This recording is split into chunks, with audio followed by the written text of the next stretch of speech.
লখিমপুৰৰ পৰা পদযাত্ৰাৰে জুবিন ক্ষেত্ৰলৈ দুজন ব্যক্তি আহিছে। এইখিনি মুহূৰ্তত আমি দেখুৱাইছোঁ তেওঁলোকে আজি ৰাতিপুৱাৰ ভাগতে হয়তো আহি ইয়াত উপস্থিত হৈছে।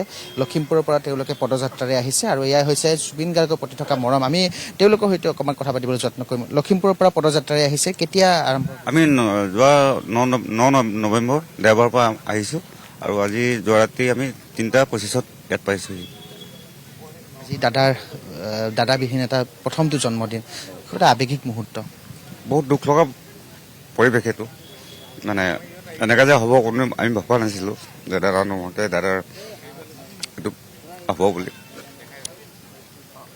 বুজাব ভাষা নাই মানে ক'বলৈ। দাদাৰ প্ৰতি যিটো মৰম শ্ৰদ্ধা আছে আমাৰ,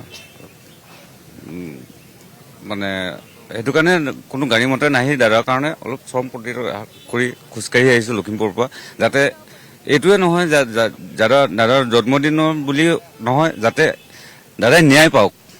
দাদাৰ ন্যায়টো বিচাৰিয়ে বিশেষকৈ আমি তাৰ পৰা পদযাত্ৰা লখিমপুৰৰ পৰা কৰিছোঁ। দাদাই ন্যায় পাওক আৰু দাদা সদায় আমাৰ মাজত জীয়াই থাকক, সেইটোৱে বিচাৰিছোঁ। মই আৰু এজন ব্যক্তি আছে, মই তেখেতৰ সৈতে কথা পাতিবলৈ যত্ন কৰিম। লখিমপুৰৰ পৰা পদযাত্ৰা, এয়াও জুবিন গাৰ্গৰ প্ৰতি থকা যিটো মৰম বা অনুৰাগী যি মৰম, তাৰ ভিতৰত এটা অন্যতম উদাহৰণ বুলি ক'ব লাগিব। যাত্ৰা 9 নৱেম্বৰৰ পৰা আৰম্ভ কৰিছিল, আজি পুৱতি নিশা আহি উপস্থিত হৈছে জুবিন ক্ষেত্ৰত। কি ক'ব?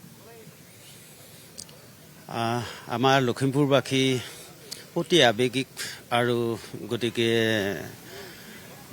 সেয়েহে তাৰ প্ৰতিপূৰ্ণ। সেয়েহে আমি এই পদযাত্ৰা আৰম্ভ কৰিছোঁ আৰু যেতিয়ালৈকে দাদাই ন্যায় নাপায় আমি পদক্ষেপ অব্যাহত ৰাখিম। মোৰ ঘৰ লখিমপুৰ, জিলা লখিমপুৰ। মোৰ নাম মহেন্দ্ৰ গগৈ। মই দশৰথ মাঝি ফাউণ্ডেশ্যনৰ এজন মেম্বৰ। আমি যেনেকৈ আহিব লাগিছিলে আৰু বহুত আমাৰ আগতে আছিলে আশা, কিন্তু আহিব নোৱাৰিলোঁ। তথাপিতো শেহতীয়াকৈ হ'লেও মানে মনৰ খুব মানে হেৰি হ'ল, বন্তি প্ৰজ্বলন কৰিলোঁ আৰু মনটো যথেষ্ট অকণমান শান্তি। কিন্তু যে মানে ন্যায়টো যেতিয়ালৈকে ন্যায় নহ'ব আমি এই পদক্ষেপ অব্যাহত ৰাখিম। সকলো জাতি ধৰ্ম জনগোষ্ঠী একত্ৰিত কৰি আমাক জাষ্টিচ লাগিব। নিশ্চিতভাৱে এনেকুৱা ধৰণে আচলতে আমি ইতিমধ্যে কৈছোঁ যে সোণাপুৰৰ যি জুবিন ক্ষেত্ৰ, সেই জুবিন ক্ষেত্ৰত আজিৰ দিনটোত অৰ্থাৎ 18 নৱেম্বৰ আমি পুনৰবাৰ কৈছোঁ এটা বিশেষ দিন। আৰু সকলোৱে আমি ইমখুনবন্ধত আৰু এটা দৃশ্যাংশ দেখুৱাইছোঁ। এনেকুৱা ধৰণে তেখেতৰ অবৰ্তমানৰ যিটো প্ৰথমটো জন্মদিন, কেক কাটি এনেকুৱা ধৰণে অনুৰাগীয়ে তেখেতৰ জন্মদিন পালন কৰা দেখিবলৈ পোৱা গৈছে। আমি এই মুহূৰ্তত সেই দৃশ্যাংশটো দেখুৱাইছোঁ। এয়া হৈছে সোণাপুৰৰ জুবিন ক্ষেত্ৰৰ দৃশ্য।